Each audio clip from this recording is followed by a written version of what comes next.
আসসালামু আলাইকুম, কেমন আছো সবাই? আশা করি সবাই অনেক ভালো আছো। আজকের ড্রামাটা হচ্ছে একটা টাইম ট্রাভেল ড্রামা, যেটা অনেক বেশি ইন্টারেস্টিং। চলো আর কথা না বাড়িয়ে শুরু করা যাক। ড্রামা শুরু হয় দালিং রাজ্যের রাজা ফ্যাংজিংকে দেখিয়ে। তার সামনে সমস্ত অফিসিয়ালরা হাঁটু গেড়ে বসেছিল। আর ফ্যাংজিং এর কথা থেকে বোঝা যাচ্ছে সে অনেকটা ইবেল টাইপের মানুষ। তখন সেখানে কনকুবাইন লি আসে। সে ফ্যাংজির কাছে যায় এবং একটা পালক দেখিয়ে বলে এই পালকটা তার অনেক পছন্দ হয়েছে। এটা সে মিনিস্টার ওয়াংয়ের থেকে পেয়েছে। আর সে এই পালকটা সৌন্দর্য বাড়াতে এতে কিছুটা রক্ত লাগিয়েছে। তখন মিনিস্টার ওয়াং পালকটা দেখে বলে এটা অনেক পবিত্র একটি পালক। এর মধ্যে সে রক্ত লাগিয়েছে, এর জন্য তাকে হেভেন থেকে শাস্তি দেওয়া হবে। এটা শুনে লি তার কাছে যায় আর তাকে বলে যদি তাকে শাস্তি দেওয়া হয় তাহলে রাজা তাকে রক্ষা করবে। এসব বলে আসার সময় সে পা পিছলে পড়ে যায় এবং এতে করে তার মাথায় প্রচন্ড আঘাত লাগে। সাথে সাথে সে সেখানেই মারা যায়। তবে একটু পর তার যখন চোখ খুলে, তখন সে দেখে ফ্যাংজিং সে মিনিস্টারকে মেরে ফেলেছে।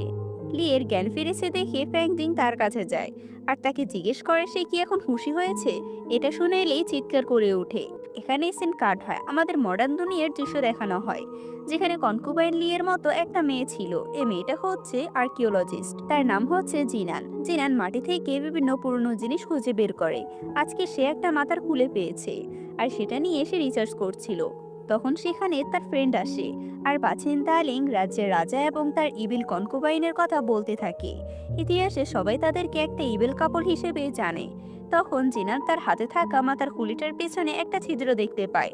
মনে হচ্ছিল তার মাথার পেছনটা হয়তো অনেক জোরে আঘাত পাওয়ার জন্য ভেঙে গিয়েছে।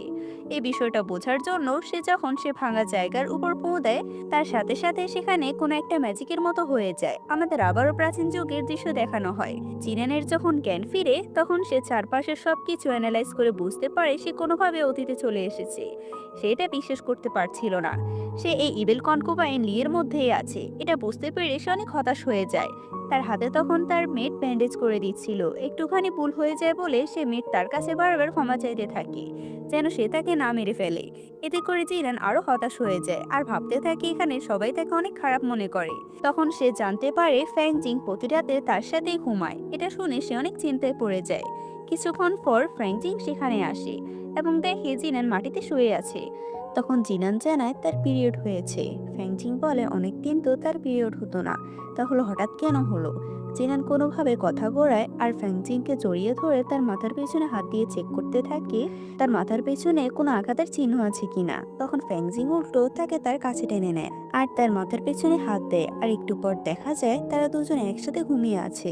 জিনান মনে মনে ভাবতে থাকে সে সিনেমাতে দেখেছে মানুষ যে কাজের জন্য অতীতে আসে সে কাজটা করলে আবারও ফিরে যায়। তাহলে সে কেন তার মাথার পেছনে হাত দেওয়ার পরও সে ফিরে যাচ্ছে না? এসব ভাবতে ভাবতে সে ঘুমিয়ে পড়ে। তখন দেখা যায় ফ্যাংজেং ঘুমাচ্ছিল না, তার পাশে একটা বিড়ির ধূপ জ্বালানো ছিল। এরপর সিনে আমাদের দেখানো হয় ফ্যাংজি মডার্ন দুনিয়ায় রয়েছে। সে একটা মিউজিয়ামে ছিল যেখানে জিনানো ফ্রেন্ডের সাথে ছিল। সে সেখানে প্রাচীন দালিং রাজ্যের রাজার ইতিহাসটা বলছিল। ফ্যাংজিং একটা মাস্ক পরে নেয় আর দূর থেকে জিনানকে দেখতে পায়। জিনানও তাকে দেখতে পায়, তবে সে তাকে চিনতে পারে না। তবে তাকে দেখে মনে হচ্ছিল সে তাকে চিনে, এর জন্য সে তার সাথে কথা বলার জন্য যায়। কিন্তু ফ্যাংজিং সেখান থেকে পালানোর চেষ্টা করে। ফ্যাংজি তার নাম জিজ্ঞেস করলে সে তার নাম বলে। তখন চারপাশে সবকিছু কাঁপতে থাকে। ফ্যাংজি তার পাশে থাকা একটা কাচের বক্স হাত দিয়ে ভেঙে ফেলে। সাথে সাথে প্রাচীন যুগের জিনানের জ্ঞান ফিরে আসে। সে তার পাশে ফ্যাংজিংকে দেখতে পায় আর আবারও তার মাথা টাচ করতে গেলে ফ্যাংজিং জেগে যায়। তাই জিনান আবারও ঘুমিয়ে পড়ে। তখন আমরা ফ্যাংজির হাতে একটা কাটা চিহ্ন দেখতে পাই, মনে হচ্ছিল তার হাতে কাঁচ লেগে কেটে গিয়েছে। আর সব থেকে ইন্টারেস্টিং কথা হচ্ছিল সে তার ওয়াইফ লিকে জিনান বলে ডাকছিল। এরপর ফ্যাংজি লিয়ান নামের একটা ছেলের সাথে দেখা করতে যায়। তাদের কথাবার্তা থেকে আমরা জানতে পারি ফ্যাংজি লিয়ানের সাহায্য করতে গত রাতে জিনানের স্বপ্নের মাঝে প্রবেশ করেছিল। সে লিয়ানকে বলে সে স্বপ্নের মধ্যে একটা অদ্ভুত জায়গা দেখতে পেয়েছে, সেখানকার মানুষের পোশাক, কথাবার্তা ধরন সবই আলাদা ছিল। সে লিয়ানকে এই বিষয়ে জিজ্ঞেস করলে লিয়ান বলে সে তো কোনো ফরচুন টেলার নয়। ফ্যাংজিং সেখান থেকে যাওয়ার আগে তাকে বলে যায় সেও যেন এই পদ্ধতিতে তার বোনের সাথে যোগাযোগ করে। পরদিন জিনান সব সময়ের মতো ফ্যাংজির সাথে কোর্টে আসে। তবে জিনানের এসব খুব বোরিং লাগছিল। তখন তার মনে পড়ে সে তো এখানে ইবেল কনকুবাইন, তাই সে লির মতো করে আচরণ করতে যায় আর একজন অফিসিয়ালকে ডেকে তার সাথে অনেক রুডভাবে ব্যবহার করে। ফ্যাংজি তাকে জিজ্ঞেস করে সেসব কি করছে। এটা হচ্ছে এ রাজ্যের ডিউক এবং তার বাবা। এটা শুনে জিনান আরো বেশি অবাক হয়। আমাদের রাতের দৃশ্য দেখানো হয়। একটা ঘরে জিনান পায়চারি করছিল। তখন সেখানে একজন গার্ড ফ্যাংজিংকে নিয়ে আসে। ফ্যাংজিং অনেক ট্রাঙ্ক অবস্থায় ছিল। লোকটা চলে গেলে জিনান ভাবে সে সিনেমাতে দেখেছে গল্পের মেন লিড দুজনের মধ্যে একজন মারা গেলে আরেকজন আসল সময় ফিরে আসে। সে যদি এখন ফ্যাংজিংকে মেরে ফেলে তাহলে হয়তো সে তার দুনিয়াতে ফিরে যেতে পারবে। এটা ভেবে সে ফ্যাংজিংকে মারার জন্য যায়, তবে ফ্যাংজিং তাকে ধরে ফেলে আর জিজ্ঞেস করে সে কি তাকে মারার চেষ্টা করছিল। জিনান কোনোভাবে কথা ঘুরিয়ে দেওয়ার চেষ্টা করে। এরপর জিনান একা একা ভাবছিল সে এখন কি করবে। দেখা যায় সে এই প্রাচীন যুগের বেশ কিছু জিনিস সংগ্রহ করে রেখেছিল তার সাথে মডার্ন দুনিয়ায় নিয়ে যাওয়ার জন্য। জিনান যেহেতু একজন আর্কিওলজিস্ট ছিল, তাই তার কাজ ছিল এরকম পুরনো জিনিসগুলো সংগ্রহ করা। তাই সে এখানকার সবকিছু গুছিয়ে রাখছিল। তখন সেখানে তার মেড আসে আর তাকে একটা ড্রেস দিয়ে বলে আগামীকাল এ রাজ্যের প্রিন্স ফিরে আসবে, তাই সে যেন এটা পরে রেডি হয়ে নেয়।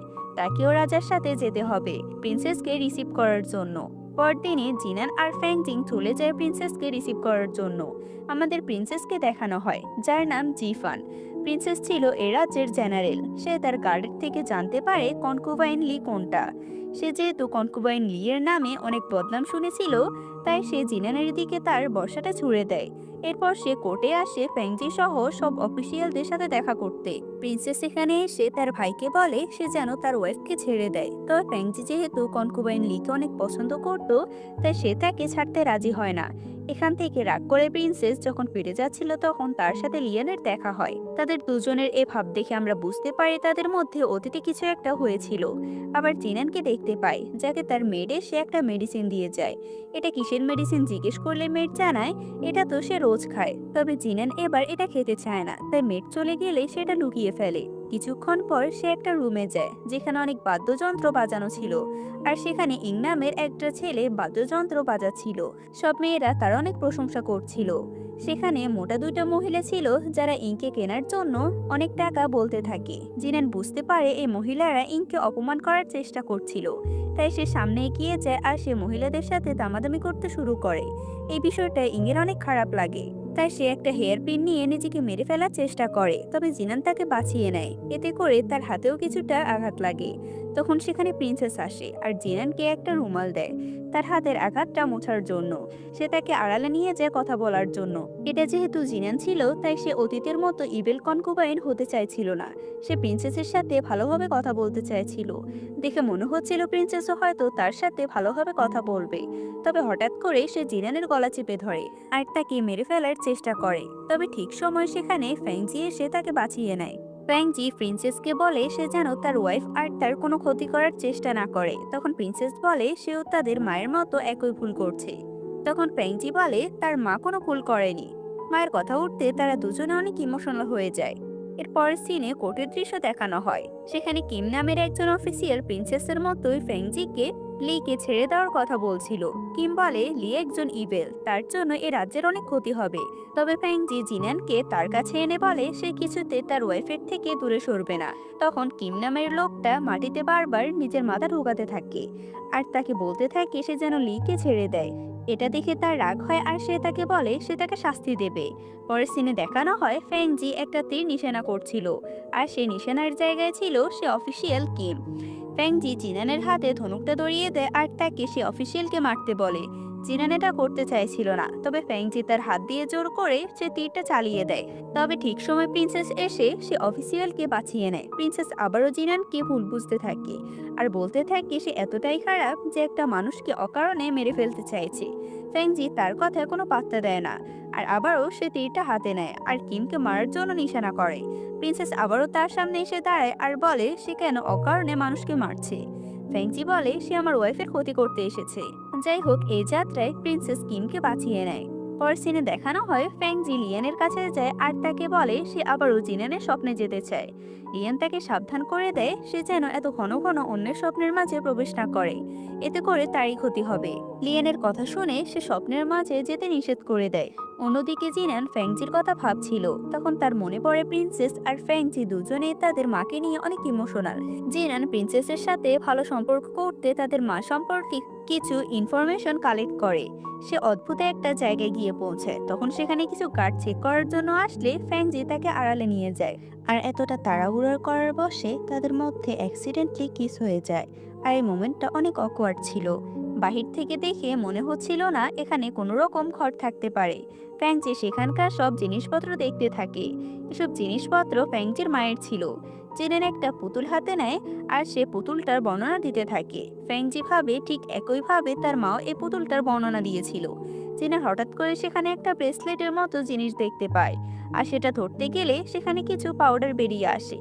আর জিনান অজ্ঞান হয়ে যায়। ফ্যাংচি তাকে ঘরে নিয়ে শুইয়ে দেয়। জিনানের জ্ঞান ফিরছিল না দেখে ফ্যাংচি অনেক চিন্তিত হয়ে যায়। তাই সে ভাবে সে তার স্বপ্নের মধ্যে প্রবেশ করবে।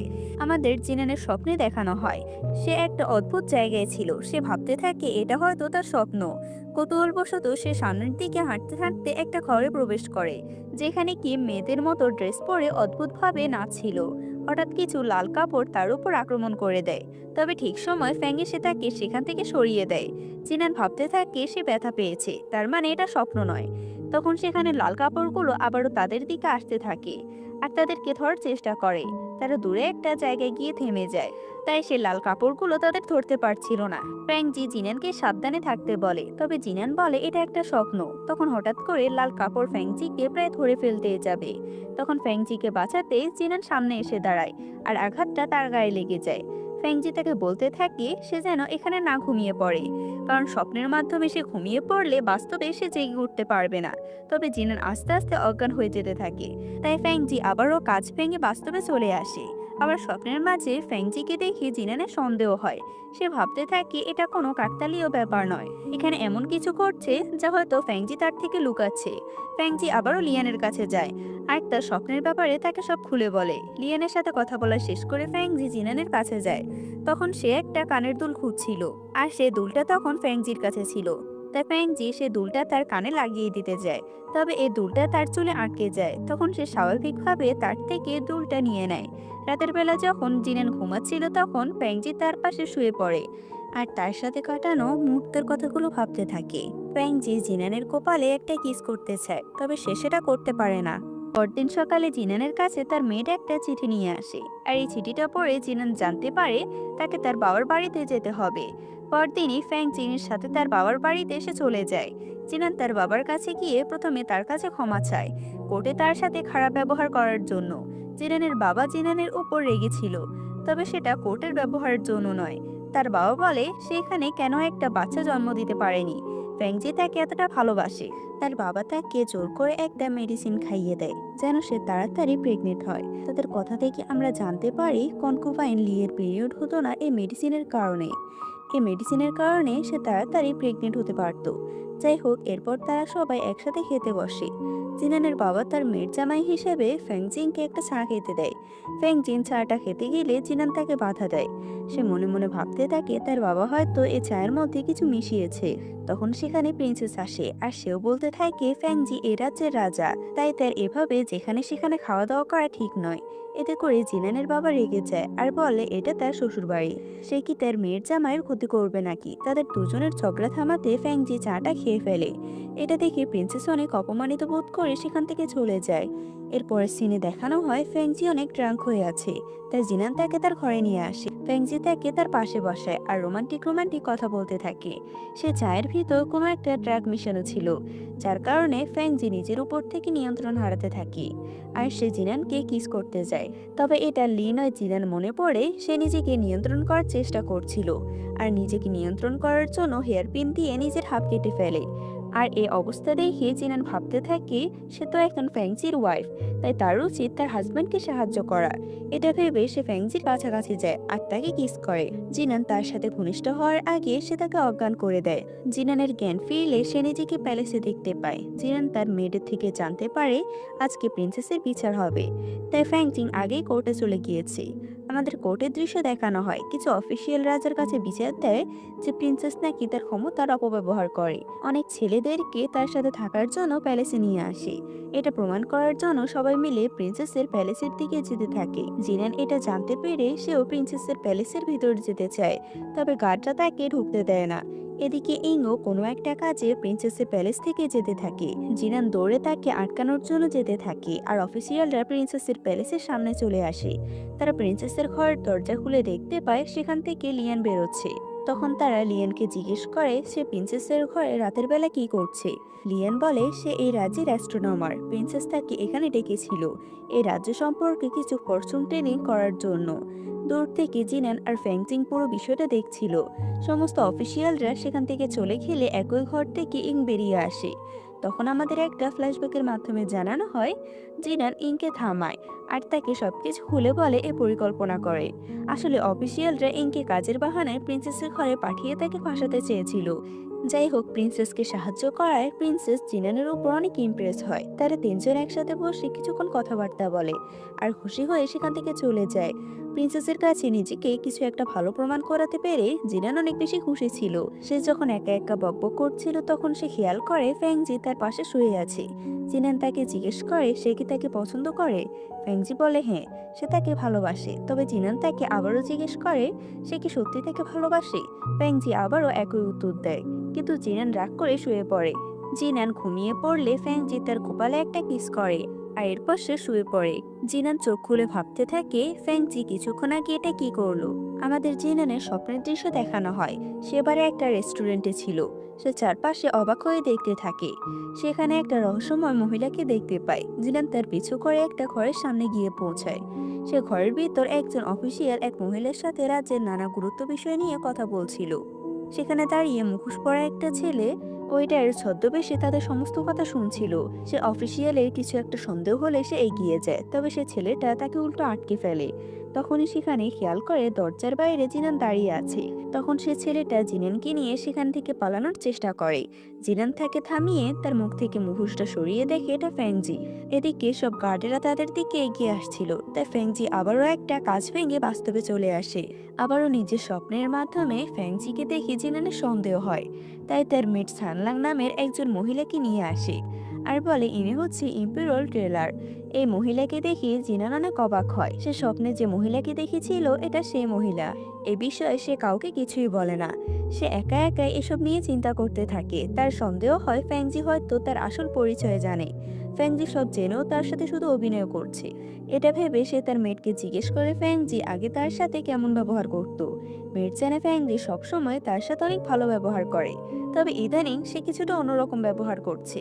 যেমন আগে সে জিনানকে শুধু মূল্যবান সমস্ত অলংকার উপহার দিত, কিন্তু এখন সে ঐতিহ্যবাহী কিছু জিনিস উপহার দিচ্ছে। তখন জিনান একে একে সব বিষয় বুঝতে পারে আর সে জানে এই জিনিসগুলো সে কেন নিচ্ছে। ফ্যাংজি সবকিছুই জানে আর সে বারবার অদ্ভুত অদ্ভুত স্বপ্ন দেখছে আর সব স্বপ্নের জায়গায় সে ফ্যাংজিকে দেখছে। সেটাও কাকতালীয় নয়। ফ্যাংজি তার স্বপ্নের মাধ্যমে ইনভেস্টিগেট করে। এসব বুঝতে পেরে তার অনেক রাগ হতে থাকে। তাকে রেগে যেতে দেখে ফ্যাংজি প্রথমে তার রাগ ভাঙানোর চেষ্টা করে, তবে সে পারে না। তাই সে তাকে খাবার খাওয়ার কথা বলে। জিনানো আস্তে আস্তে বেরিয়ে আসে। তার কিছু বলার আগে সেখানে একজন এসে খবর দেয় রানী তাদেরকে ডেকে পাঠিয়েছে। ফ্যাংজি আর জিনান তার সাথে দেখা করার জন্য যায়। এটা হচ্ছে বর্তমানের ইমপ্রেস। ফ্যাংজি কিন্তু অফিসিয়ালি রাজা নয়, অফিসিয়ালি এই রাজ্যের রানী হচ্ছে এই মহিলা। তবে সে ফ্যাংজির মা নয়। এ বিষয়ে আমরা বিস্তারিত সামনে জানতে পারবো। যেহেতু এ রাজ্যে ফ্যাংজি বাদে আর কোনো উত্তরাধিকারী ছিল না, তাই আপাতত তাকে রাজার দায়িত্ব দেওয়া হয়। তারা টুকটাক কথা বলার পর রানী জিনানকে বলে তাদের বিয়ে এতদিন হয়ে যাওয়ার পর ফ্যাংজি তাকে অনেক ভালোবাসে। সে আর কোনো কনকুবাইন রাখতে চায় না, তাই তাকে এ রাজ্যের উত্তরাধিকারী দিতে হবে। রাতের বেলা আমাদের দেখানো হয় রানীর পার্সোনাল মেড জিনানকে এসে শাস্তি স্বরূপ একটা ট্রেনিং দিচ্ছে। তখন ফ্যাংজি এসে সে মেডকে চলে যেতে বলে আর নিজে জিনানের পাশে বসে।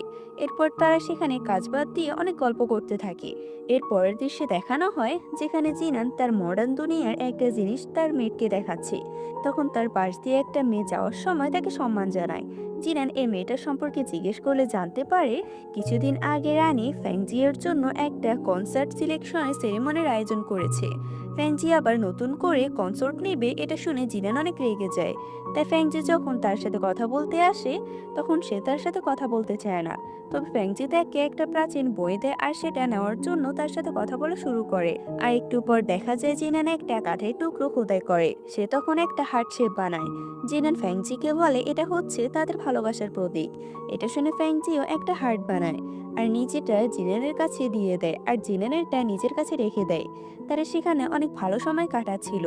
এই মোমেন্টটা আরো একটু সুন্দর হতে যাবে তখনই কেউ একজন এসে খবর দেয় কোর্টে কোনো একটা ঝামেলা হয়েছে। এরপর কোর্টে ইউ নামের একটা মেয়ে বলছিল সে ফ্যাংজির বাচ্চার মা হতে চলেছে। ফ্যাংজি অস্বীকার করে বলে সে মেয়েটাকে চেনেও না। তখন ইউ বলে কিছুদিন আগে লেটন ফেস্টিভ্যালে তার সাথে দেখা হয়েছিল আর এরপর সে প্রেগনেন্ট হয়। রানী যেহেতু একজন বংশধরের প্রয়োজন ছিল, তাই সে এই মেয়েটার বাচ্চাকে মেনে নেয়। এদিকে ফ্যাংজি লিয়ানের সাথে আলোচনা করে আর বলে সে যেভাবেও হোক আসল সত্যিটা খুঁজে বের করবে। দেখা যায় ফ্যাংজি রাতের বেলা সে মেয়েটাকে ডেকেছে তার সাথে কথা বলার জন্য। তবে তারা কি কথা বলে তা আমাদের দেখানো হয় না। ওদিকে জিনান তার ব্যাগপত্র গুছিয়েছিল এখান থেকে চলে যাওয়ার জন্য। ফ্যাংজি তাকে অনেক আটকানোর চেষ্টা করে, তবে জিনান বলে তার টাকা পয়সা কিছু লাগবে না, সে এখানে তার হাজবেন্ডের কাছে থাকতে চায়, কিন্তু সে তো অন্য একটা মেয়ের সাথে থাকবে, তাই সে এখানে থাকতে চায় না। এটা বলে সে ফ্যাংজির দেওয়া হারটা ছুঁড়ে ফেলে দেয় আর সেখান থেকে চলে যায়।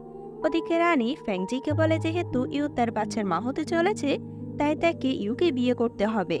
সে খুব তাড়াতাড়ি তাদের বিয়ের আয়োজন করবে। অন্যদিকে আমাদের জিনানকে দেখানো হয় তার যখন ঘুম ভাঙে তখন সে তার সামনে প্রিন্সেসকে দেখতে পায়। প্রিন্সেস তার সাথে গল্প করতে থাকে। তখন একজন একটা গিফট বক্স দিয়ে যায়। জিনান বক্সটা খুলতে চায়। প্রিন্সেস আগেই তাকে বলে দিয়েছে এটার ভিতরে সে কিম নামে সে অফিসিয়ালের মাথা আছে। এটা শুনে জিনান ভয় পেয়ে যায়। তখন প্রিন্সেস তাকে বলে ফ্যাংজি কিভাবে তার সাথে মিলে সমস্ত খারাপ অফিসিয়ালদের ধরার চেষ্টা করছে, শুধুমাত্র জিনানকে বিপদমুক্ত করার জন্য। তার এসব নিয়ে কথা বলছিল। তখন একজন এসে খবর দেয় ফ্যাংজির ওপর হামলা করে দিয়েছে আর সে এখন মৃত্যুর মুখে। সাথে সাথে তারা দুজনে দৌড়ে সেদিকে যায়। প্রিন্সেস আর জিনান ঘরের বাইরে দাঁড়িয়ে থাকে আর সবাই সেখান থেকে চলে গেলে জিনান ভিতরে যায়। জিনান অনেক ইমোশনাল হয়ে গিয়েছিল ফ্যাংজির এই অবস্থা দেখে। তখন ফ্যাংজি তাকে খুলে বলে ইউর বাচ্চাটার বাবা সে নয় আর তাদের মধ্যে কোনো সম্পর্ক নেই। তখন আমাদের তাদের ওই রাতের দৃশ্য দেখানো হয়। ফ্যাংজি ভয় দেখিয়ে ইউকে সব সত্যি কথা বলতে বললে তখন ইউ ভয় পেয়ে যায় আর তাকে তার সত্যি কথা বলে দেয়। ইউ বলে সে সত্যি প্রেগনেন্ট, কিন্তু তার প্রেমিক তাকে ছেড়ে চলে গিয়েছে, তাই সে ফ্যাংজির ওপর এই দোষটা চাপিয়েছে। এসব শুনে জিনান আরো বেশি ইমোশনাল হয়ে যায় আর তার কাছে ক্ষমা চাইতে থাকে। আর এরপর ফ্যাংজি তাকে তার ফিলিংস কনফেস করে আর তারা এখানে সুন্দর একটি সময় কাটায়। আমাদের পরদিন সকালে দৃশ্য দেখানো হয় তারা দুজনে গল্প করছিল। তখন ফ্যাংজি বলে সে প্রিন্সেসের জন্মদিনে তাকে একটা গিফট দেবে। সে জিনানকে সেই গিফটটা দেখায়। জিনান গিফটটা দেখে অনেক অবাক হয়, কারণ ফ্যাংজির থেকে সে জানতে পারে এটা তার মায়ের ছিল। জিনান যে মডার্ন দুনিয়া থেকে এখানে এসেছে সেটা ফ্যাংজি জানতো আর সে সেটা জিনানের কাছে স্বীকারও করেছে। যাই হোক, জিনান বলে ইতিহাসে লেখা আছে এই ব্রেসলেটটা প্রিন্সেসের। সে এটাও বলে ফ্যাংজি আর কনকুবাইন লিকে ইবেল হিসাবে বাস্তবায়ন করা হয়েছে আর প্রিন্সেসকে ভালো বলা হয়েছে। জিনান ফ্যাংজির থেকে তার মায়ের সম্পর্কে আরো কথা শুনতে পায় আর ভাবতে থাকে মডার্ন দুনিয়ায় তার মাস্টার তাকে এসব কথাই বলেছিল। তারা বলতে থাকে তার মানে ফ্যাংজির মা জানতো যে তাকে ইতিহাসে তুলে ধরা হবে। তাহলে প্রশ্ন হচ্ছে জিনানের মাস্টার এসব কথা কিভাবে জানলো। তার এসব নিয়ে অনেক চিন্তা হতে থাকে। তখন ফ্যাংজি জিনানকে শান্ত হতে বলে আর বলে তার এই বিষয়টা একসাথে সমাধান করবে। এদিকে লিয়ের বাবার কাছে একজন জিনের হাতের লেখা একটি চিঠি দিয়ে যায়। লিয়ের বাবা এটা দেখে বুঝতে পারে এখন লিয়ের জায়গায় যে আছে সে আসল লি নয়, সে অন্য কেউ। আমাদের দেখানো হয় ইউ সহ তার যেসব অফিসিয়ালরা ছিল তাদের সবাইকে কেউ মেরে ফেলেছে। ফ্যাংজি আর জিনান ইনভেস্টিগেট করতে করতে একটা ফুলের সন্ধান পায়। ডাক্তার সে ফুলকে চেক করে আর তারা জানতে পারে এই ফুলটা একটা বিষাক্ত ফুল। তবে ফুলটা কোনো মানুষকে সাথে সাথে মেরে ফেলে না, আস্তে আস্তে সে মানুষটার ভিতর থেকে তাকে শেষ করে দেয়। ফ্যাংজি ভাবে এই ফুলটা সবসময় তার মায়ের কাছে থাকতো। সে তার মাকে জিজ্ঞেস করছিল এই ফুলটা কেন সবসময় সে তার সাথে রাখে, তবে তার মা উত্তর দিয়েছিল সেই বিষয়ে জানে না। তার ঘরে রোজ এই ফুলটা দিয়ে যাওয়া হয় আর ফুলটা যেহেতু দেখতে সুন্দর তাই সেও এটাকে সাথে রেখে দিয়েছে। তারা দুজনে বুঝতে পারে তার মাকে কেউ ষড়যন্ত্র করে মেরে ফেলেছে। এদিকে তারা ভাবতে থাকে সে হয়তো অসুস্থের কারণে মারা গিয়েছে, কিন্তু এই কাজটা কে করতে পারে। আমাদের কোর্টের দৃশ্য দেখানো হয়। আজকে ফ্যাংজি সবাইকে জানায় যে আজ তারা একটা ছোটখাটো অনুষ্ঠানের আয়োজন করেছে। লিয়ের বাবার সামনে সে ফুলটা রাখা হয় আর তাকে একটা ড্রিঙ্ক দেওয়া হয়। সে খুব সহজে বুঝতে পারে এই ফুল আর এই ড্রিঙ্কের সাথে বিষ মেশানো আছে, তাই সে দাঁড়িয়ে যায় আর তাদেরকে বলতে থাকে তারা কি তাকে মারতে চেয়েছে। এটা বলতেই ফ্যাংজি আর জিনান বুঝতে পারে এটাই হচ্ছে সেই লোক যাকে তারা খুঁজছে। এতক্ষণ তারা নিশ্চিত ছিল না, তবে এখন তারা নিশ্চিত হলো। ফ্যাংজি তাকে জিজ্ঞেস করে সে তার মাকে কেন মারলো। লিয়ের বাবা বলে তার মা একটা ইভিল ছিল, এ রাজ্যে সবাই তাকে মারতে চাইতো। সে ফ্যাংজিকে বলে তোমার মতো তোমার বাবাও তোমার মাকে অনেক বেশি ভালোবাসতো, সে কারণে কেউ কখনো তাকে কিছু বলার সাহস পায়নি। এজন্য তারা সব অফিসিয়ালরা মিলে এই পরিকল্পনা করে তার মাকে মেরে ফেলেছে। এসব শুনে ফ্যাংজি অনেক রেগে যায় আর লিয়ের বাবার গলায় তলোয়ার ধরে। জিনান তাকে আটকানোর চেষ্টা করে, কেননা সে যদি তাকে মেরে ফেলে তাহলে সবাই তাকে বেশি করে ইভেল বলবে। ফ্যাংজিকে যেন সবাই শয়তান বলে এটাই চাইছিল লির বাবা, তাই সে নিজের গলাটা কেটে ফেলে। সেখানে থাকা একজন অফিসিয়াল উঠে আসে আর তার বিরুদ্ধে কথা বলতে থাকে। সে রাজাকে অর্থাৎ ফ্যাংজিকে অনুরোধ করে সে যেন তার কনকুবাইনকে ছেড়ে দেয়। একে একে সব অফিসিয়ালরা অনুরোধ করতে থাকে। আসলে তারা সবাই মনে করছিল কনকুবাইন লি একটা শয়তান, আর সে মূলত ফ্যাংজিকে দিয়ে সব খারাপ কাজ করাচ্ছে। যে অফিসিয়ালটা সবাইকে উস্কাচ্ছিল, ফ্যাংজি সেই অফিসিয়ালকে মেরে ফেলে আর বাকিদের জিজ্ঞেস করে তার কি এখনো চায় তার কনকুবাইনকে ছেড়ে দেবে। তখন পানের ভয়ে সবাই বলতে থাকে তার এমন কিছু বলেনি, তাদের যেন ফ্যাংজি ক্ষমা করে দেয়। ফ্যাংজি সব অফিসিয়ালদের বন্দি করতে বলে। তখন একজন অফিসিয়াল ফ্যাংজিকে মারার জন্য আসলে জিনান তার সামনে এসে দাঁড়ায়। এতে করে জিনান কিছুটা আঘাত লাগে এবং সে মাটিতে পড়ে যায়। সে ভাবতে থাকে ইতিহাসে কিছুই সে বদলাতে পারল না। আবারও কনকুবাইন লি মাটিতে পড়ে মাথায় আঘাত পাওয়ার জন্য মারা যায়। এরপরে সিনে দেখানো হয় জিনানকে ডাক্তার বলে তার শরীরে কোনো ক্ষত হয়নি, তবে তার মাথায় প্রচন্ড জোরে আঘাত লেগেছে। এখন সে একটা স্বপ্নের মাঝে আছে, তাই সে এখন সুস্থ হয়ে উঠবে নাকি মারা যাবে এটা তার উপর নির্ভর করে। স্বপ্নের কথা শুনে ফ্যাংজি সিদ্ধান্ত নেয় সে এবার জিনানের স্বপ্নের মাঝে প্রবেশ করবে। স্বপ্নের মাঝে প্রবেশ করে সে জিনানকে তার মডার্ন দুনিয়ার পোশাকে দেখে। জিনান ফ্যাংজির মায়ের চিঠিটা সামনে নিয়ে বসেছিল।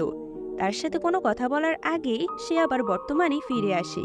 কিছুক্ষণ পর যখন জিনানের জ্ঞান ফিরে আসে তখন ডাক্তার তাকে চেক করে জানায় জিনান আগের থেকে অনেক ভালো আছে। আমাদের ফ্যাংজিকে দেখানো হয় সে জেলের ভিতরে একজন অফিসিয়ালকে অনেক অত্যাচার করছিল। এক পর্যায়ে সে অফিসিয়ালকে নির্মমভাবে হত্যা করে। কিন্তু আমাদের একটা জিনিস এখনো স্পষ্ট করা হয়নি, এখানে আসলে ইভেল টাইপের কে, জিনান নাকি কনকুবাইন লি ছিল। যাই হোক, সেখানে তখন জিনান চলে আসে। জিনানের সামনে সে একটা লোককে হত্যা করেছে, এটা ভাবতেই তার অনেক গিল্টি ফিল হতে থাকে। জিনানও এই দৃশ্যটা দেখে অনেক ভয় পেয়ে যায় আর সে ভাবতে থাকে সে কিছুই বদলাতে পারল না। ফ্যাংজি আগের মতোই ইভেল রয়ে গেছে। এসব দেখে ফ্যাংজি একা একা বসেছিল। জিনান তাকে গিয়ে জড়িয়ে ধরে আর তাকে সান্ত্বনা দেয়। এরপরের সিনে দেখানো হয় জিনান খুশি মনে কাজ করছিল, মনে হচ্ছিল সবকিছু ঠিক হয়ে গিয়েছে। তার কাছে ফ্যাংজি আসলে সে তার সাথে এমন ভালোভাবে কথা বলতে থাকে যেন কিছুই হয়নি। তবে ফ্যাংজিকে দেখে মনে হচ্ছিল তার মন ভালো নেই। হঠাৎ ফ্যাংজি জিনানকে ঘরের ভিতর বন্ধ করে সেখান থেকে চলে যায়। জিনান তাকে বারবার ডাকতে থাকে, তবে ফ্যাংজি কোনো সাড়া দেয় না।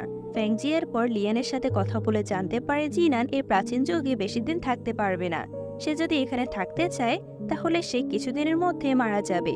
এটা শুনে ফ্যাংজি অনেক কষ্ট পায়, তাই সে কিছু খাবার নিয়ে জিনানের সাথে দেখা করতে যায় আর জিনানকে সবকিছু খুলে বলে।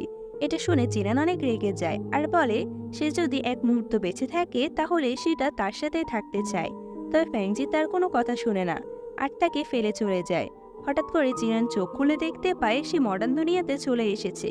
সাথে সাথে সে হিস্ট্রি বুক খুলে জানতে পারে ফ্যাংজি আগুনে পুড়ে মারা গিয়েছিল। কিছুক্ষণ পর দেখা যায় জিনান আবারও প্রাচীন যুগে চলে এসেছে।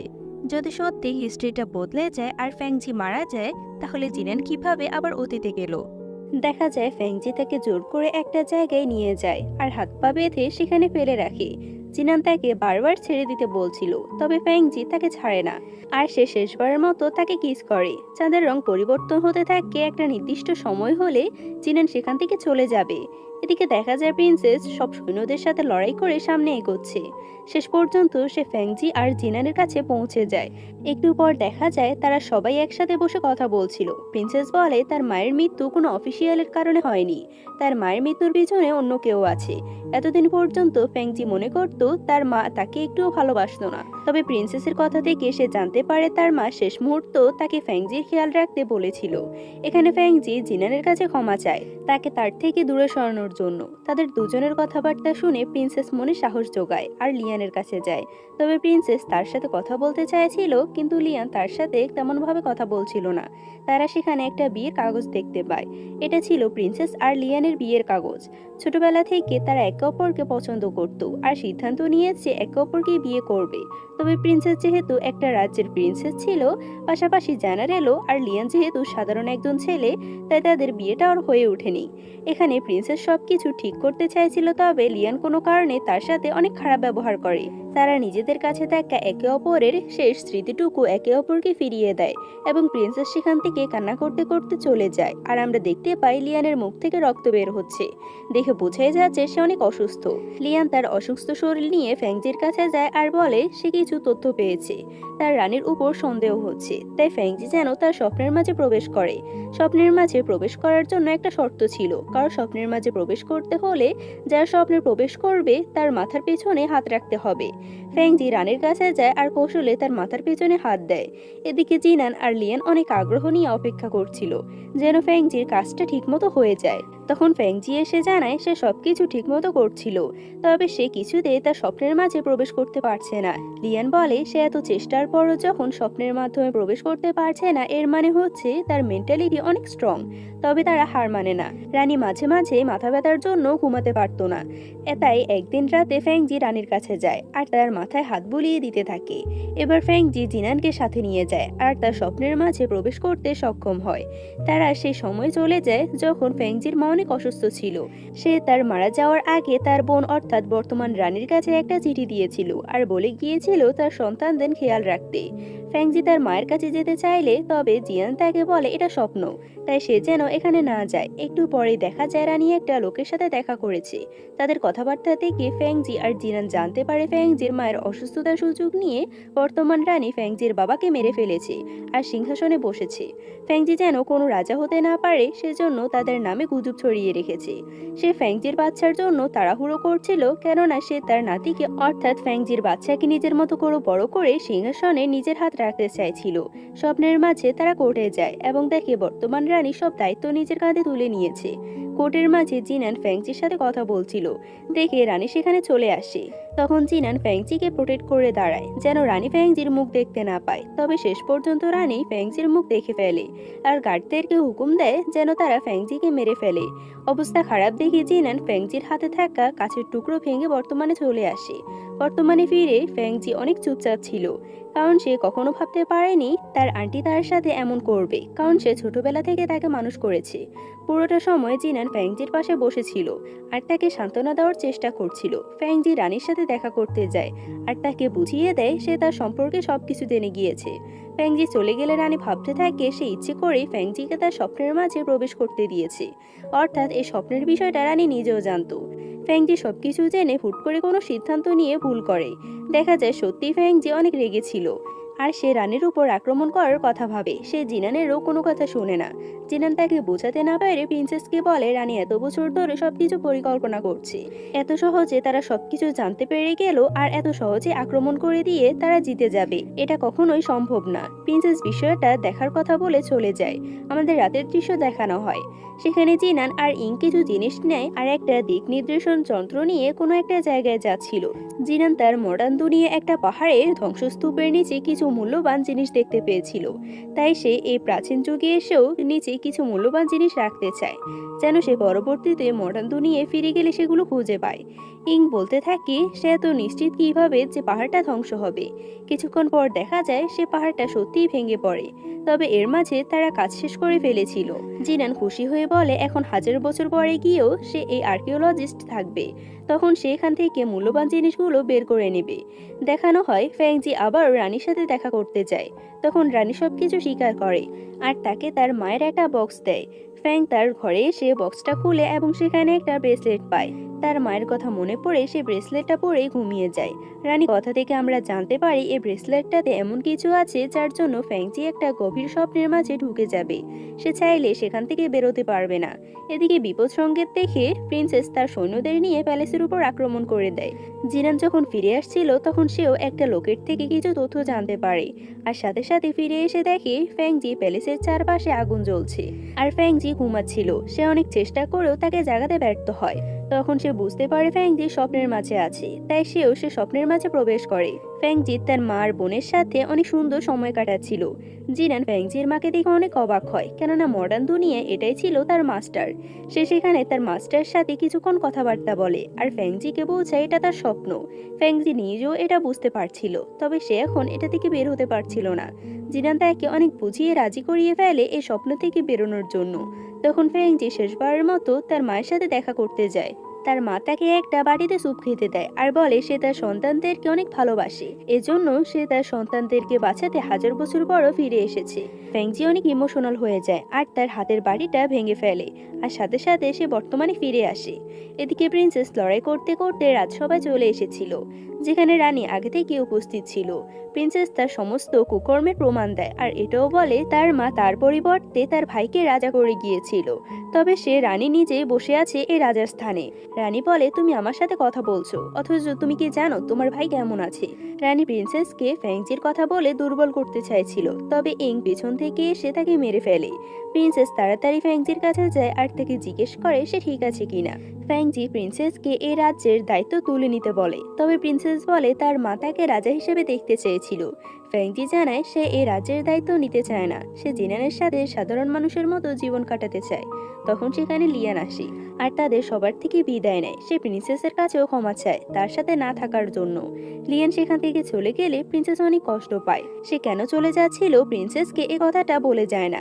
যাই হোক, পরদিন প্রিন্সেসের রানী হিসেবে অভিষেক হয় আর লিয়ান কোনো অজানা গন্তব্যের উদ্দেশ্যে রওনা দেয়। তাকে দেখে আমরা বুঝতে পারি সে জীবনের অন্তিম মুহূর্ত পার করছিল। কিছুদিনের মধ্যে সে হয়তো মারা যাবে, আর সেজন্যই সে প্রিন্সেসের জীবন থেকে দূরে সরে এসেছে। আমাদের মডার্ন দুনিয়া দেখানো হয়, যেখানে এক মিউজিয়ামে একজন গাইডার কিছু ভিজিটরদের প্রাচীন রাজ্যের রাজা আর তার কনকুবাইন সম্পর্কে বলতে থাকে। ইতিহাসে এখন ফ্যাংজি আর তার কনকুবাইন লিকে ইবেল হিসাবে বাস্তবায়ন করা হয় না। সবাই সব সত্যিটা জানতে পেরেছে, অর্থাৎ ফ্যাংজির মায়ের উদ্দেশ্য সফল হয়েছে। এর মানে হচ্ছে লিয়ান সে অতীতটাকে বদলাতে পেরেছে। ড্রামার শেষ দৃশ্যে আমাদের প্রাচীন যুগকে দেখানো হয়। জিনান এখন প্রাচীন যুগে বিভিন্ন জিনিসপত্র সংগ্রহ করতে থাকে, যেন ভবিষ্যতে সে আর্কিওলজিস্ট হিসেবে এগুলো খুঁজে পায়। এবার তার সাথে ফ্যাংজিও ছিল, আর এভাবে সাধারণ মানুষের মতো তারা পুরো পৃথিবী ঘুরতে থাকে আর বিভিন্ন জিনিসপত্র সংগ্রহ করতে থাকে। এই হ্যাপি মোমেন্টের মাধ্যমে এই সুন্দর ড্রামাটি এখানেই শেষ হয়ে যায়। আমি আশা করি এই ড্রামাটি তোমাদের কাছে অনেক ভালো লাগবে।